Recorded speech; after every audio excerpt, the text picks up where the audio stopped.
And we're on. All right. Well, okay. Good afternoon, everybody. This is our 10th episode of the Pennsylvania Abandoned Mine Reclamation Chronicles, and the Abandoned Mine Reclamation Chronicles is one of a kind podcast that converses with passionate community partners, highlights outstanding reclamation and community cleanup efforts. We're showcasing stream improvement successes and talking about projects that are out there across Pennsylvania where we're sharing emergent ideas and technologies to reclaim and remediate abandoned mine drainage and abandoned mine lands from legacy mining impacts across Pennsylvania. I'm your host, Bobby Hughes, Executive Director for the Eastern Pennsylvania Coalition for Abandoned Mine Reclamation, and I'm joined here today by my co-host, Andy McAllister, the Regional Coordinator for the Western Pennsylvania Coalition for Abandoned Mine Reclamation. Thanks, Bobby. And first of all, I want to preface my appearance here in a storm coming up pretty soon. So if I seem to break up or disappear for 2 or 3 seconds, bear with me. I'll be back. I'm on a satellite where I'm at.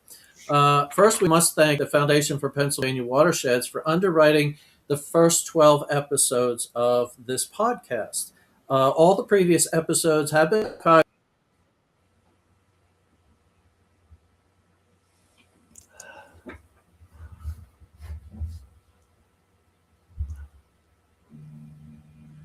The storm has hit. audiences on a new level. So feel free to put your questions and comments into comments box of whatever program or application you are joining us from. Bobby, back to you. All right, Andy, I think the storm has hit, so I'll just quickly just say that we cut out when you were talking about who was funding the particular program here. So I'll just quickly say that the Foundation for Pennsylvania Watersheds has underwritten the first 12 episodes of the Abandoned Mine Reclamation Chronicles podcast here, and they're archived on our YouTube channels for both Epcamera and Whipcamera if you want to take a look at any of the ones that have been previously casted. So you can definitely take a look at that. So we're hopeful that the live streaming personal interviews and the discussions that we have are timely and they're related to abandoned mine reclamation. And it's hopeful that we can engage our audiences across Pennsylvania and hear from people that are really doing some good work. So as Andy had said, put your questions and comments into the comment boxes and we'll try to get them during the episode here. So I'd like to take the Thank you, time to Bobby. introduce. Yeah, no problem, man. I'd like to take the time to kind of introduce our guest here today. I'm talking to Kelly Williams, and she's with the Clearfield County Conservation District. She's been a watershed specialist there at the district for 17 years. She's also on the board of the Western Pennsylvania Coalition for Abandoned Mine Reclamation, the Headwaters Resource Conservation and Development Council, and the Allegheny Mountain Chapter of Trata Limited. From a very young age, Kelly has had a love of the environment, which has led to her associate's degree in wildlife technology and a bachelor's degree in wildlife and fishery science from Penn State, and ultimately her career as a watershed specialist at the district. Many folks may not know, but Clearfield County has the most stream miles impaired by abandoned mine drainage and the most abandoned mine land features and the most acres of abandoned mine lands in Pennsylvania. And so because of that unique claim to fame, her focus has been really on the remediation of abandoned mine drainage and abandoned mine lands to bring back life to the impaired waterways of Clearfield County. And with her years of experience, she's also worked on overall grant management and compliance at the Conservation District. She's the working with the Chesapeake Bay Countywide Action Plan, and she's a coordinator for that program for the county that she'll get to talk to us about a little bit later. She assists the agricultural technician at the district with the installation of best management practices on farming operations, and she also works with their resource conservation technicians on stream restoration projects. There's just a lot of great work that goes on at the conservation districts that she'll get into as well. And then when she's not working on watershed restoration projects, you can bet you can find her out fishing, birding, gardening, or even walking her dogs. Thank you. Welcome, Kelly. It's a long time no see. Thanks so Yeah, much for happy being our here. guest. Thank you so much for being our guest on the podcast. We'd like to get to know our guests on a personal level. So, can you tell us a little bit about where you grew up, where you're from now, about your family, and do you have a personal connection to mining, either abandoned or active, or the reclamation work you're doing now? Yeah, absolutely. So I actually am from Jefferson County, so just one county over from Clearfield. Born and raised, and actually I'm living back in Jefferson County now. I am looking to get a little closer to work, but it hasn't happened yet. The housing market is tough out there to find a nice little place with some acreage for the birding and the gardening and the fishing and stuff that I do. So in Jefferson County, I am actually from a just a little town outside, not even a town. I think they call it a hamlet outside Reynoldsville called Wishaw. It's like 20 minutes from the groundhog, if anybody, to kind of give everyone a reference for about where I am in the state. I have like an Italian American background. My grandparents, that was what I lived, like the Sunday dinners, the get-togethers, the cousins around all the time. So it was a lot of fun growing up there as a kid. And when I was there, I spent all my time, or a lot of my time, outdoors, gardening with my grandpa, going hunting, just running around the neighborhood, out in the country, flipping over rocks, things like that. So that's kind of where my history and interest in the outdoors came from. I have 4 brothers and sisters, and from that I have 9 awesome nieces and nephews that I get to spend my time with. And when they were little, they're growing up. Like some of them are in their 20s, which I can't believe I get to say. um, and and Alana's married. Like that's crazy. In college, like they're doing all kinds of cool things. So I'm really proud of all my nieces and nephews. I don't have a significant other, and I consider or children of my own. So I consider myself a dog mom. I have 2 dogs right now, and over the years I've always had at least one dog with me.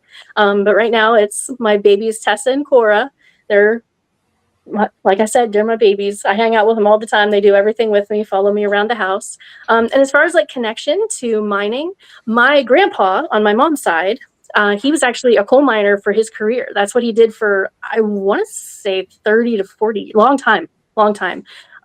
So he did that in both in Jefferson County, but then also like down the Barnesboro area. I forget what the name of the mine was at the moment, but he always told us the stories of like crawling on his side and like in the small spaces and it being dark under there. And he got in the habit of eating his dessert first to make sure you had your dessert, just in case.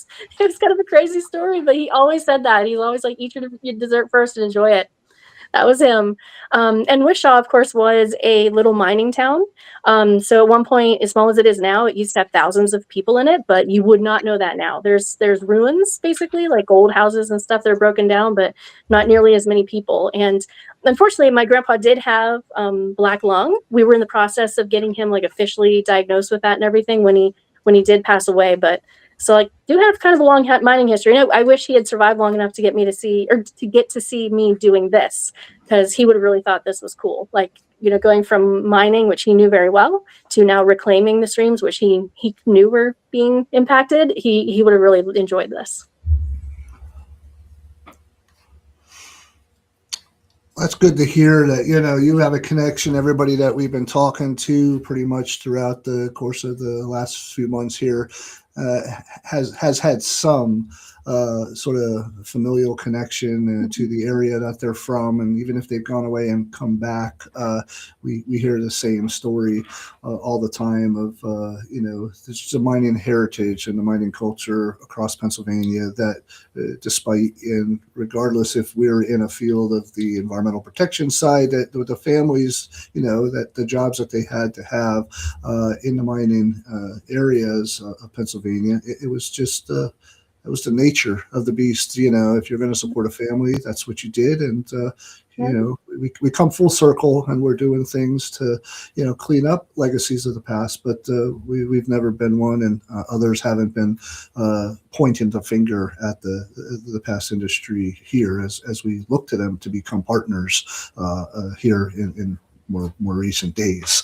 But I'd like to take a minute here and maybe have you give an explanation possibly to our viewers, because I don't know if a lot of folks across the state know about what conservation districts do, and the kind of work that's happening in 66 out of 67 counties, I believe. The only county I don't think has one is in Philadelphia area, if I'm correct. And the districts, were created in the 1930s, sort of in response to the devastating effects of like the Dust Bowl, a lot of early agricultural practices, and that may have been an ecological and agricultural disaster at the time in the prairie states of the Western U.S. But that that was caused by droughts, it was caused by winds, and maybe just not so much poor agricultural practices, but maybe they didn't have as many good BMPs that we do today.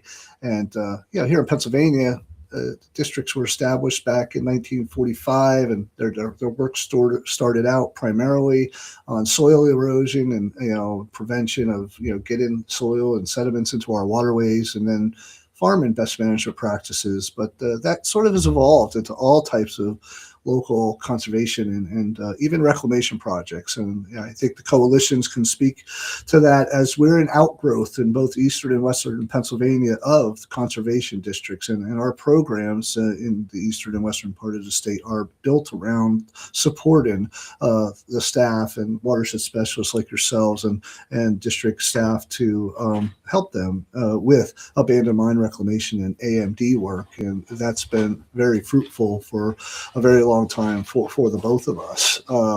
So the districts really, they're pretty unique in a lot of ways, and they help set the stage for much of the really good exemplary environmental work that's been going on here in Pennsylvania. So, shout out to Pennsylvania Association of Conservation Districts and Amy and others that are helping to continue to partner with DEP and you all in bringing programs to Pennsylvania's communities. So they are a piece of the puzzle as to why Pennsylvania is viewed as one of the most advanced states in the union, regarding environmental policy, and it's kind of envied for its vast community-based watershed organization movement. So I'm wondering if you could tell us, what's special about Clearfield County Conservation District, and maybe how they operate, what kind of programs are running out of the office there, and are they government agency or nonprofit or something in between, to let our folks know what kind of projects they do, and can they get involved with districts in some way to support their communities? Yeah, absolutely. So the Clearfield County Conservation District, or well, I should say all districts, are considered a political subdivision of the Commonwealth, which is like, what is that? It's kind of just a unique identifier where we're sort of a subdivision of state government, and we work closely with other state agencies like DEP, DCNR, I'm drawing a blank on a bunch of the other ones, State Conservation Commission, to do the work that we do. And some counties are considered part of the county, as in like they're county employees. They're structured a little different. They might be housed within the county system. We're considered an independent district, meaning that we are partners with the county and we receive support from them and support them in return, but we're independent, as in we're just like our employer is the conservation district. Regardless of how they're formed, conservation districts have a board of directors that we answer to. Ours is made up of 7 directors, and we have 3 associate directors. And if anyone's looking to get involved in their local board, starting on that level, especially the associate director level, is really the place to start. There's also volunteer maybe opportunities, like you could tag along doing monitoring, working with the dirt, gravel, and low volume road program. There's a variety of different programs at each district. But really, I think that associate director position might be kind of just attending meetings and sort of getting involved might be a good way for people to kind of learn more about their local districts. Here in particular, we have 8 employees working here, so 8 different technicians. We have a district manager who runs the show. So he's like the liaison kind of, we all talk. Our board, I will say our board is very good. They are involved, but they don't micromanage us. They trust us to do our job. So they trust me to be the watershed specialist, and they don't, come in and, see what I'm doing day to day. They know that I'm doing my job, that we're all doing our job. So I really do appreciate the work that they do for us. Our board here, I dare say I'll call them the coolest one. And yet, if we're talking about conservation districts or like Clearfield, what makes us special, I think we're one of the coolest ones, but I could be biased on that front. But our technicians, we have, as I mentioned, we have the district manager who runs the show. We also have an administrative assistant who helps us with all the financial stuff, making sure bills get paid, works with me on the grant management side of things, like helping to get invoices paid and doing the reports that I need when I'm reporting to other people for grants. We also have, of course, myself, watershed specialist, working on all things watershed related, which I think we'll kind of get into more as we talk. Resource technician, who that was a new position we added just a few years ago, and he really is helping me with field work side of things. Like the more grant management stuff I get into, he does a lot more of the field work, and I think he is doing a really good job at that. We also have a conservation technician and a conservation specialist, and they do things like erosion and sedimentation permitting reviews, national pollution discharge elimination system, NPDES, if you've heard that terminology. They review those kind of permits to ensure that when there's new construction and things are being built, they're doing it in a way that keeps sedimentation out of our streams. So they're keeping like the soil out of the streams. We also have a dirt, gravel, and low volume road technician who works with our local municipalities to maintain their roads in an environmentally safe way. So like dirt roads that you have, and Pennsylvania has a lot of them, to managing them so that it's not only good for the municipality but also the environment. So the roads stay safe for people to travel, but they're also not sending tons of sediment to our streams. And then we also have our agricultural technician who works with farmers on BMP, which is best management practices, installation on farms, with the whole point being to help the farm with management conditions. So like if it's very muddy, it helps to keep the say cows out of the mud, out of the stream, but it also helps them then be environmentally sensitive as well, so that they aren't impacting the streams, the watersheds that they also depend on. So we have a lot of different programs that we get involved in. Kelly, I would like to know, your position is funded in Greener. How different is your position than other watershed specialists throughout the county or throughout the state? And why is that position so important to the work that's being done? Yeah.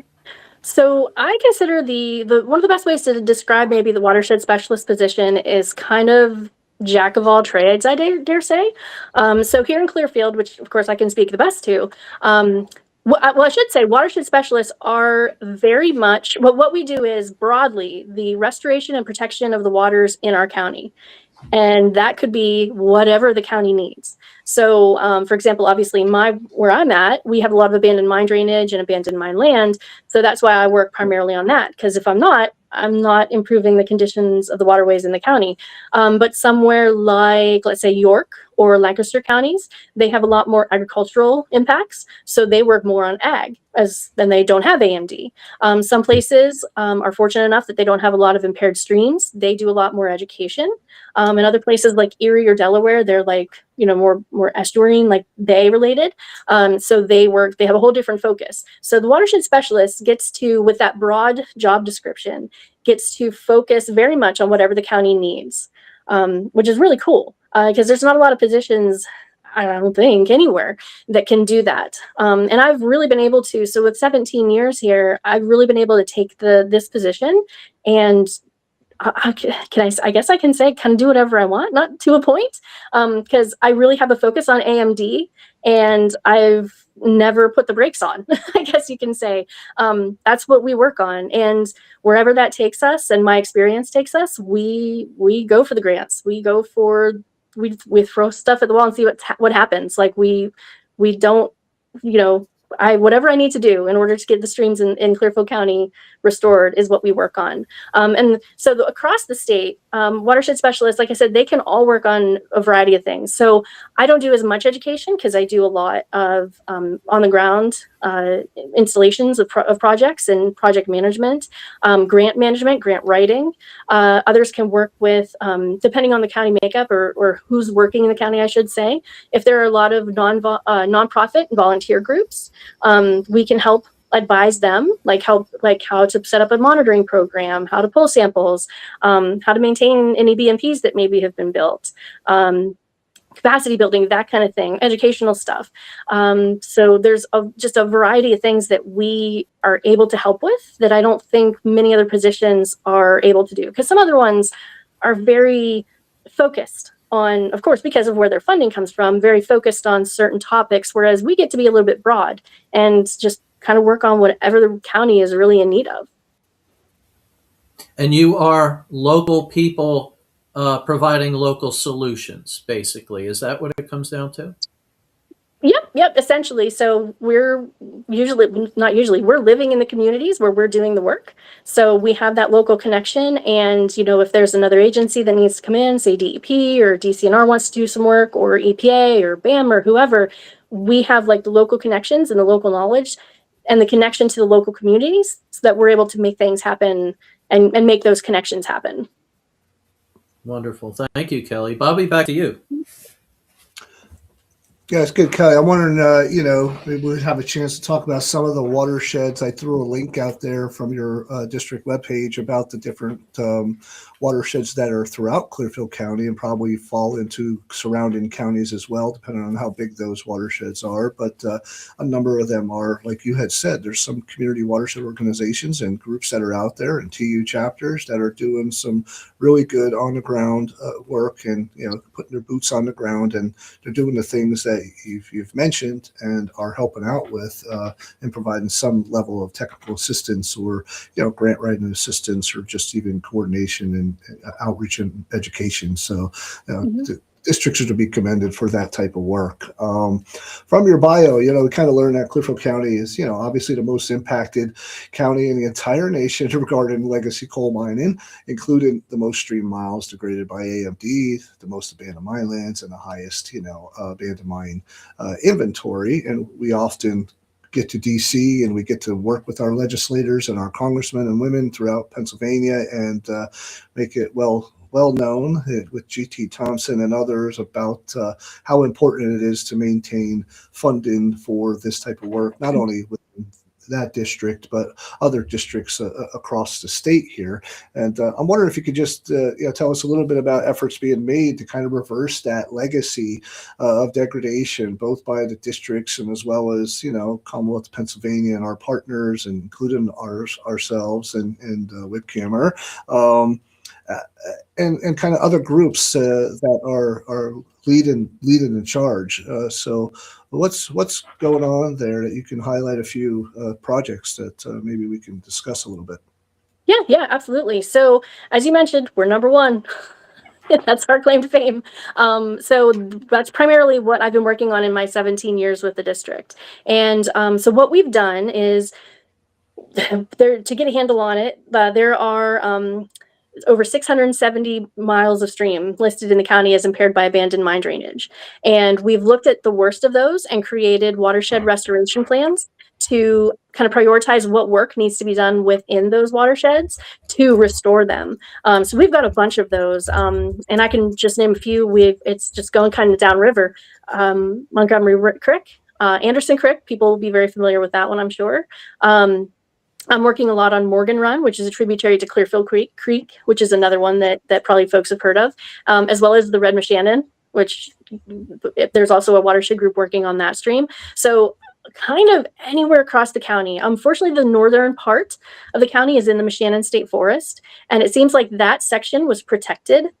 So there is a section of the county we do have where there was not AMD impairments, like no mining. We do have pockets of really good, clean water, clean fishable water. So we have wild trout populations. So we do have some Class A trout populations.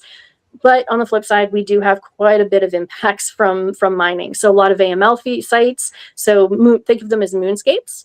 Like areas where vegetation just either is very stunted or just simply doesn't grow. And then the coal refuse and the overburden from those can run off into the streams. And of course, we have a ton of discharges that discharge to our waterways and turn them red, white, or they're completely clear, which does not, obviously in this community, we know that does not necessarily mean that they're clean. There can be a bunch of metals in there in very highly acidic conditions.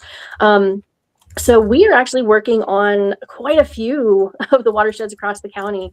I currently have projects going on right now in Montgomery Creek and Anderson Creek and Morgan Run, of course, the ones that I mentioned because they're at the top of my mind. But we have systems in Deer Creek, like multiple existing systems. So kind of to keep it clear, we do the assessments. So there's a bunch of those in existence, and I'm working actually on a new one with the Pennsylvania Game Commission on assessing a watershed in state game lands that's pretty impaired. With that assessment, then you can start working on designing some treatment for these watersheds or for these discharges. I have several sites that I have under design right now is the best way to put it. And then I do have a couple sites currently under construction. So we're building passive treatment systems as we speak. And then with that comes completed systems that we now have to maintain. So we have to keep them running because the improvements that we're seeing are very much dependent on the systems that we're building continuing to operate. So that's kind of what we're doing. And the state also has been working in the county. So the Bureau of Abandoned Mine Reclamation, for years now, they've been tackling a lot more of the surface reclamation. So taking those moonscapes, those AML sites, the high walls, those areas, types of areas, and reclaiming them.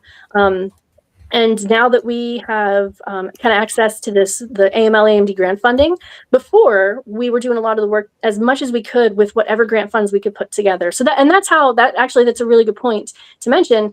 We're only able to do this work with grant funding, with state, federal, local funding. So things like Growing Greener. The EPA 319 non-point source program has been a great supporter of work here in the county. And this new AML AMD grant program that I mentioned. So without sources like that, we would not be able to do this because nobody just has, funding set aside in-house to be able to tackle such big projects as these. Kelly, you're talking about grant funding. Can you tell us a little bit how it is to work with all the different grant sources you're using and how you balance the needs of landowners versus watershed groups with the work that you want to get done? Yeah. Oh, it's exciting. In one word, if I had to say one, because there are so many different grant sources. So my life is kind of built around getting those grants, managing them, doing them properly, doing all the compliance, everything with them so that we stay eligible, and using them to put projects on the ground. And sometimes I have to take multiple grants and match them together in order to be able to get enough funding together or meet match requirements, because some grants do have match requirements to make projects happen. So there's a lot of moving parts, a lot of interconnectedness, and that's just on the funding level. And on that respect, wherever the funding's coming from, they might have slightly different requirements.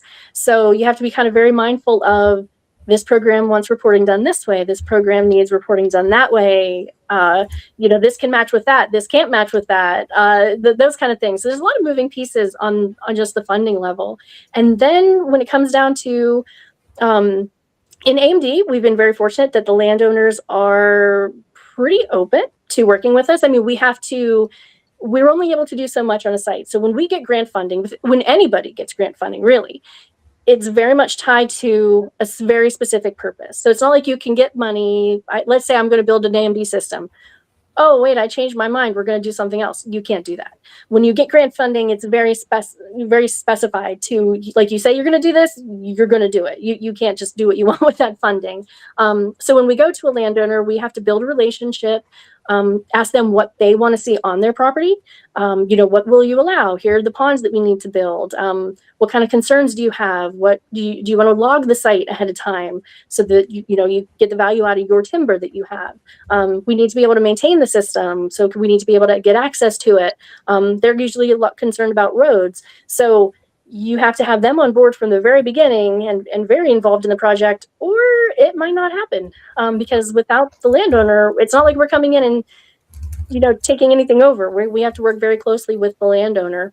And some watershed groups or other nonprofits, sometimes that grant management can be very difficult because you have to have procedures in place, policies in place that make sure that you're spending the money appropriately, which just saying it here doesn't sound big, but there's a lot to it. You need to be able to get single audits. You need to have the financial record keeping capabilities, being able to pay invoices while you're waiting for reimbursements. Have someone basically, I would say, having a full-time staff. Not that you can't do it, like couldn't get a grant in our world without a paid staff, but I feel like it would be really, really difficult to do, because you almost have to have someone there full time to keep an eye on both the financial management side of things, like that part of the grant, but then also project management, keeping your finger on the pulse of the project and making sure what's supposed to happen is happening.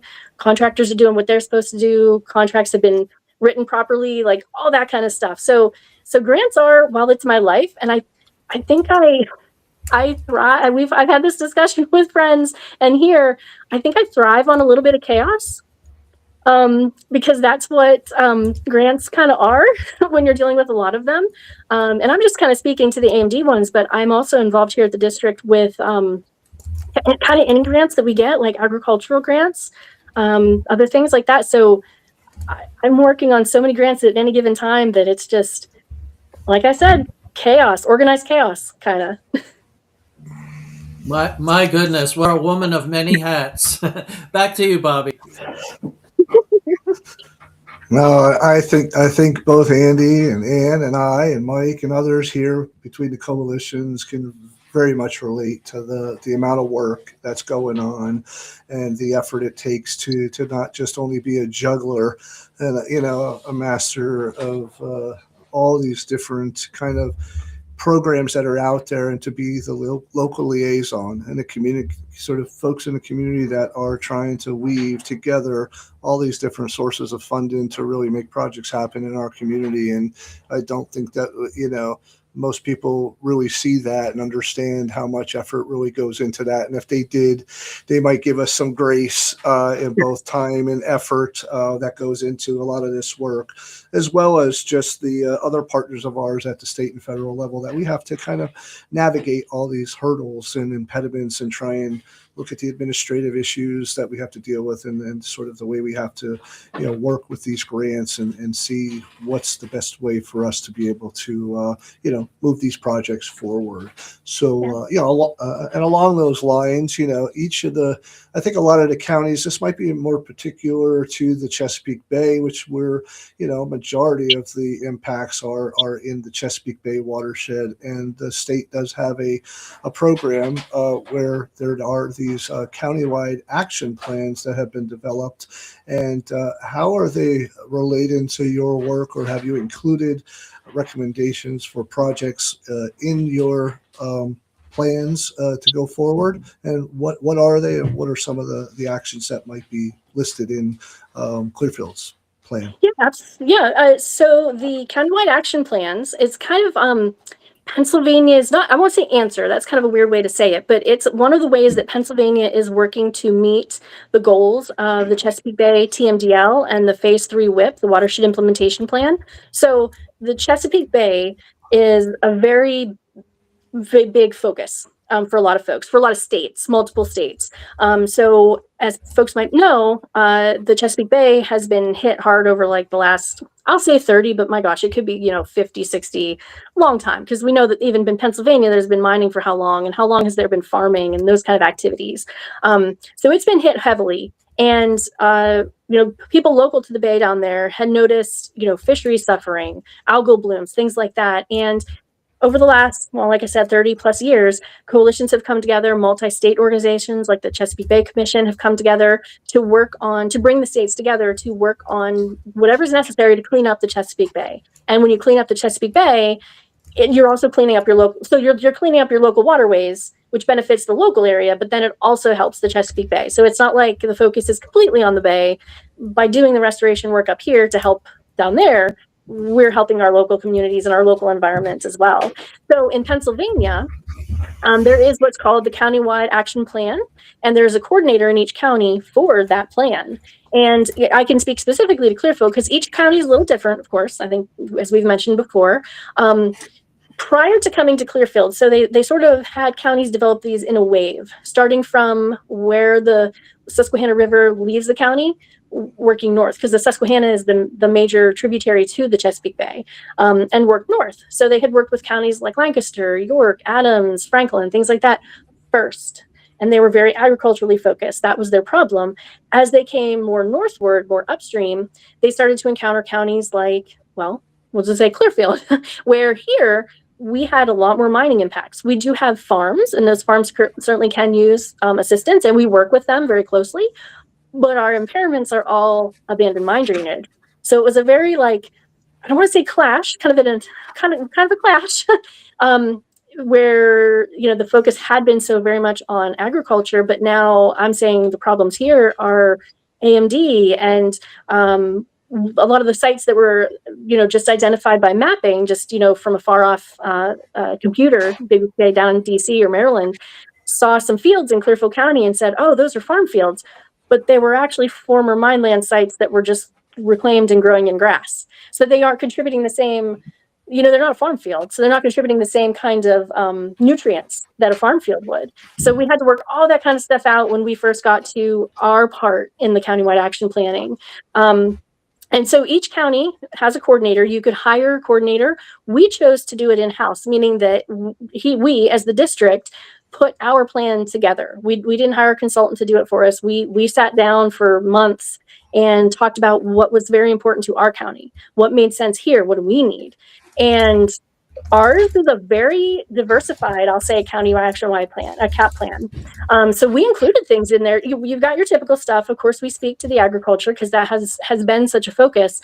But I added everything in there that I could think of. We've got AMD in there. We've got acid deposition. We've got stream restoration projects, in addition to the stormwater and the ag, that kind of thing.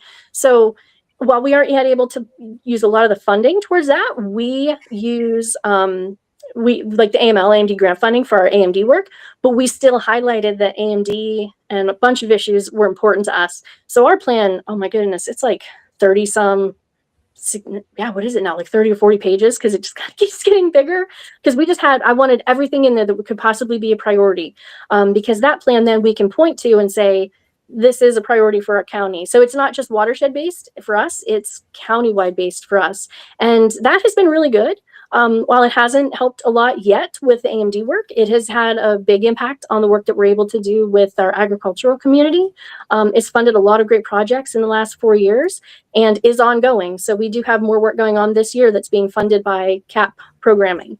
So it's been great. It was a rough process at first, because writing that plan, any restoration plan can be tough, but it was difficult, but I'm glad we did it the way we did, because now it's very tailored to our needs and we're very familiar with it. And it is actually making a difference here locally.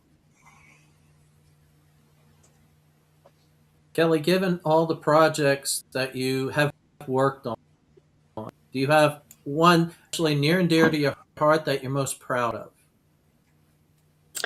Oh, I kind of do.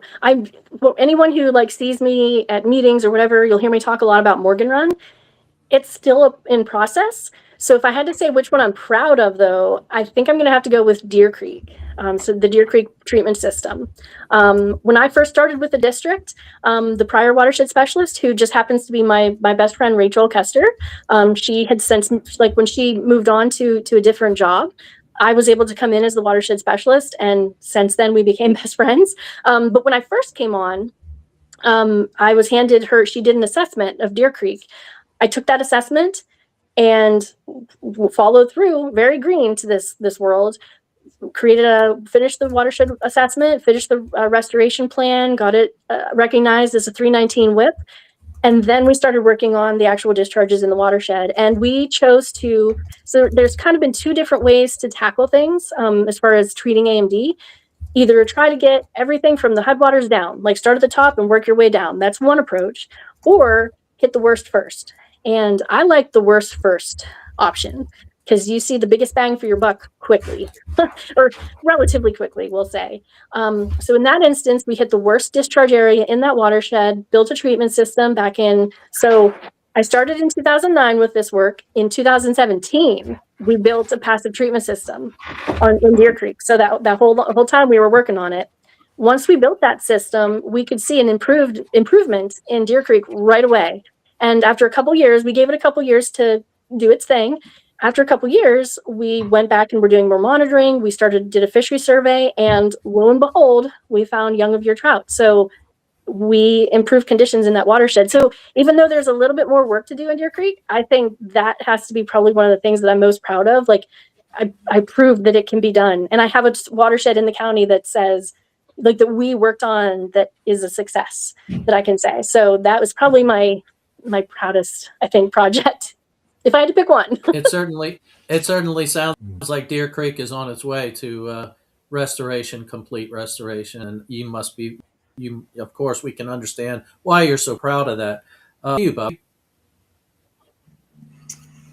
Yeah, no, we love hearing stories of the trout returning to the native waters across Pennsylvania here, whether the brook trout in particular, but there's a lot of efforts going on across the state to just bring back these potential opportunities for recreation and to have our youth and children in these communities be able to fish where they may not have been had that opportunity for probably 50 or 60 years. And the kind of work you're doing is really showcasing that there is hope with a lot of hard work that goes into these projects to bring about the restoration of these streams for both recreational, trail, just local community impacts that start bringing people back to the area to do that kind of positive outdoor environmental, connections that we all, seem to need and want to have. So I remember,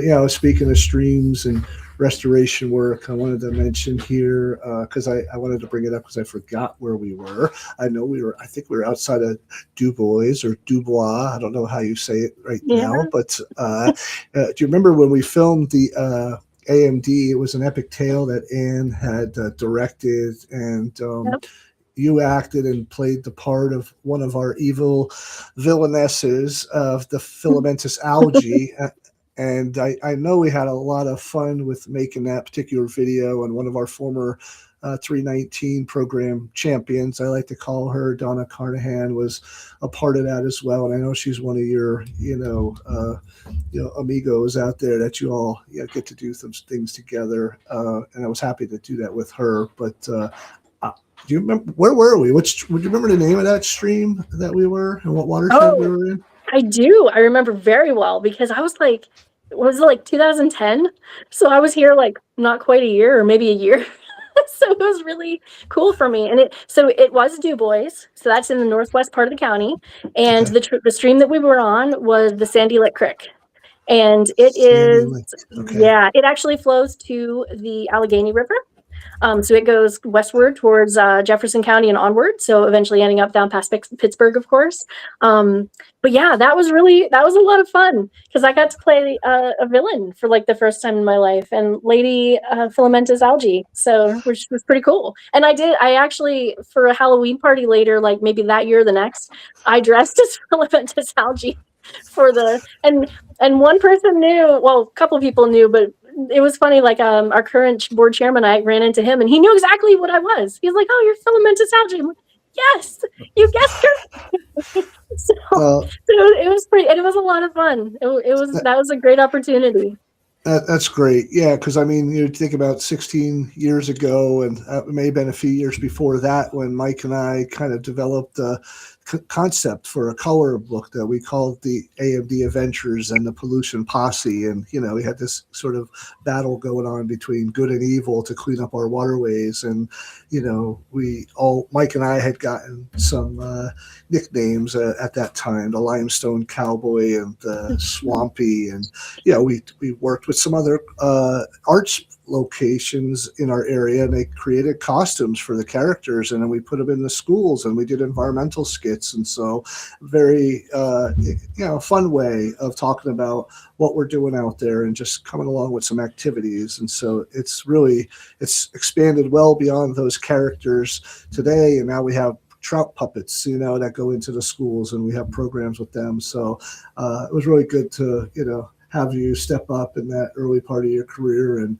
do some fun work with us it was a very hot day. I remember going out and working with Will from Jennings Environmental Education Center that we went to as well when we were filming, and we had a lot of fun. So I thank you for participating, in that fun skit and film that you can find on the YouTube that I think Ann had posted for us if people want to get a laugh. It's a pretty interesting production that Ann put together. So. Oh yeah, absolutely. I had a blast. That was a lot of fun, and I still to this day, like if somebody new starts or I run into somebody, I'm like, you got to watch this video. Like I remember when our current district manager Willie, when he started, at some point I was like, you got to watch this video that I filmed with F camera.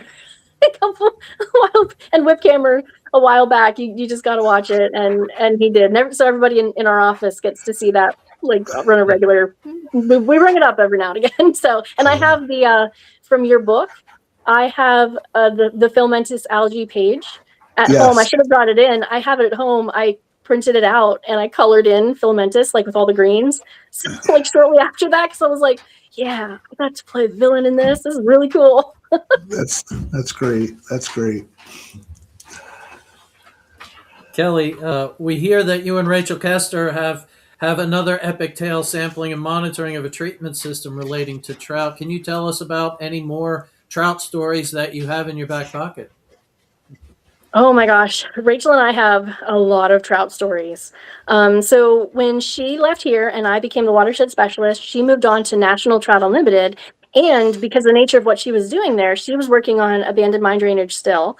And we worked together all the time. We were in the field together constantly. They had a program, and they still do, but they had a program called Unassessed Waters, where they were looking for trout populations in waters where that had not previously been surveyed. So I went along with them on Rachel on so many different streams in Clearfield County. We went to easy to access ones that were just like, you hop out of the truck and go do the fishery survey and you've got your trout and hey, it's a great day. Then we went to others where you're hiking miles out into the woods, and a local that we knew took us back in their truck and dropped us off, and we walked back, and it was a hot day and we had waders on, and we were roasting in our own waders, but we found trout. So it was worth it. Those kind of days. And then probably some of the best days, a couple times when we would be doing like presence absence surveys. So not so much for actual data input where you're counting on catching every trout that you see that day, but we just wanted to go out and see. Sometimes Rachel and I would do fishery surveys. It was just her and I, which if you've done fishery surveys, that could be a little hard because you've got one person running the electro backpack shocker and one person netting and hauling the bucket. We did it, and we found we would go out and like check just kind of how are things going, what's this stream looking like, and we would catch those trout, and we would trip along the way and we'd see snakes or a cool flower, which we still do to this day. We're nature nerds. We get very much distracted by what we see out there when we're doing surveys, or just simply like last night we were birding for 3 hours. Just anything that we saw, we were just like, cool, that's really neat. So that's just kind of our personalities, and maybe between the two of us, maybe some of the coolest as far as like trout surveys and trout stories that we have. When she was at National and I was here working on Deer Creek, she was focusing on, just like I was focusing on Deer Creek, she was focusing on Potts Run, which is a tributary to Clearfield Creek. And we were building systems on there approximately the same time. And she was part of the survey when we went on Deer Creek and found trout for the first time in, how many decades in Deer Creek, thanks to the treatment system. And we're just walking and we're having difficulty finding the last one because you need to have so many adults and so many young of year, which are also called YOY, young of year. And we were surveying, and lo and behold, we found enough fish of the right age classes that day in Deer Creek to classify it, to submit it to Fish and Boat to say, hey, this is recovered enough that to fish here, we can list it now as wild trout.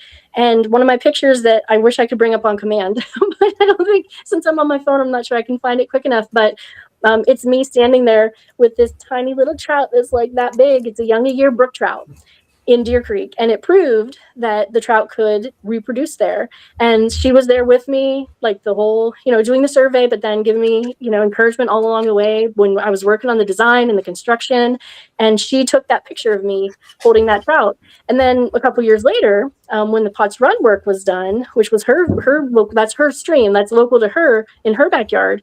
After building a treatment system on it with National Trout Unlimited, several years go by, very similar thing. We go out with a survey crew, and we did the same thing. We were able to find young of year trout at the mouth of Potts Run, meaning that we reconnected through that project, reconnected several miles of stream, and I have a picture of her with young of year trout from the mouth of Potts Run. So kind of together we evolved, and were able to see some streams that we were working on find these baby trout that wouldn't have otherwise been there had we not worked on these streams. And just for our Yeah, Kelly, listeners, what about trout? Are they very sensitive? What's the deal with them?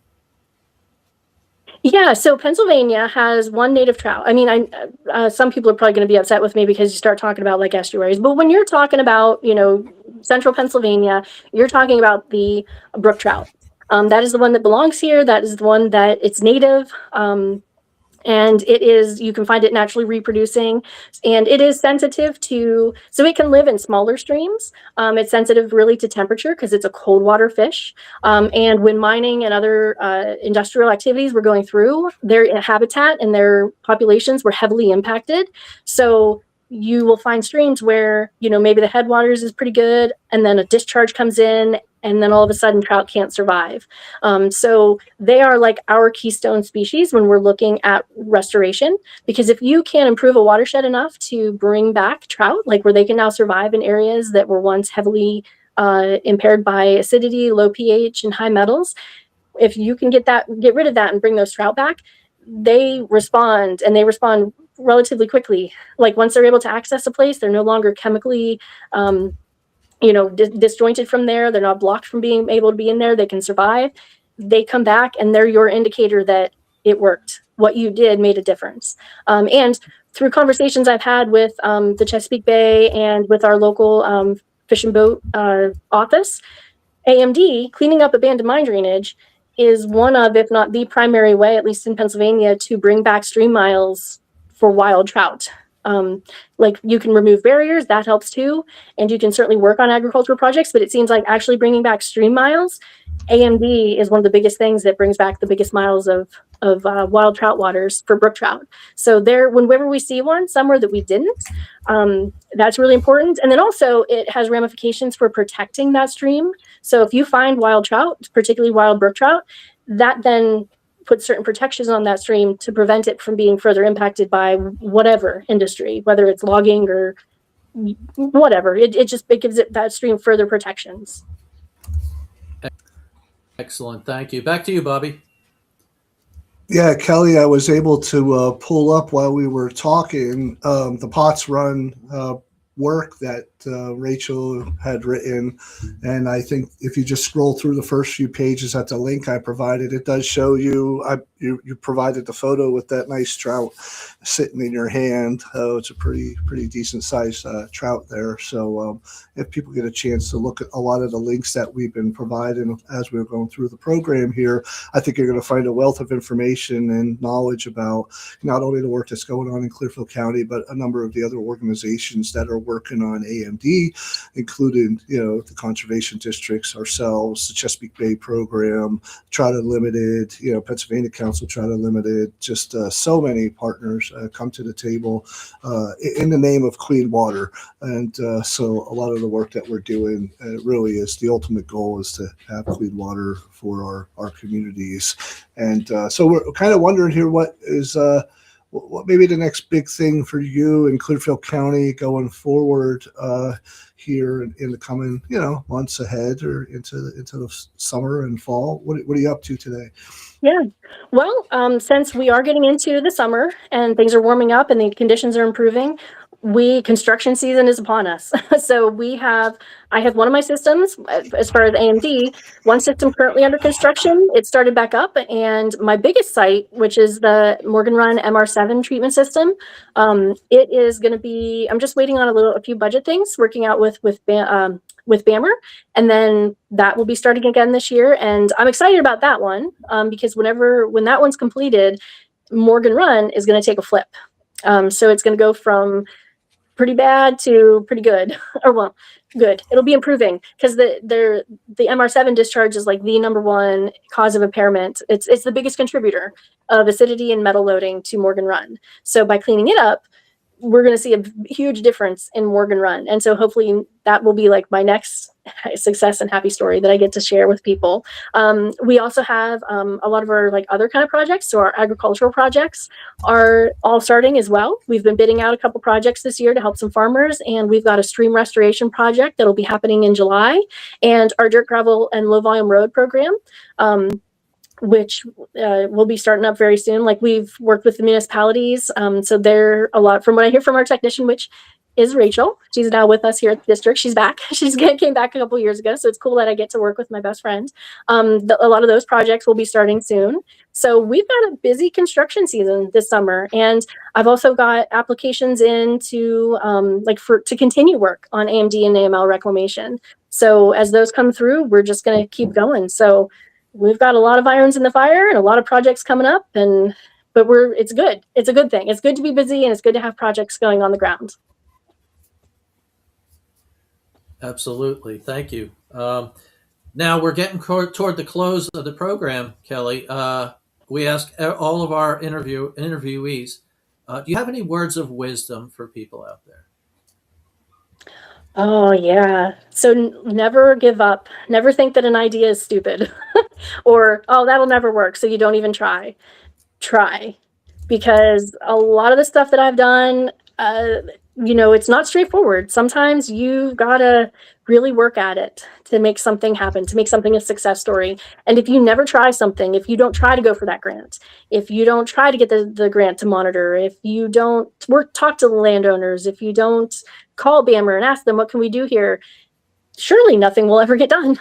So as long as you try and you don't just don't discourage yourself. I sometimes call it like throwing stuff at the wall until you see what sticks. Just keep trying at stuff, because, one day, especially with grants, you might try to write something like 2 or 3 years in a row, but maybe in that 4th year it gets funded. You get better at writing it. You tailor it better. You have a better plan. So just never give up and never stop trying to do something. Words to live by. Back to you, Bobby.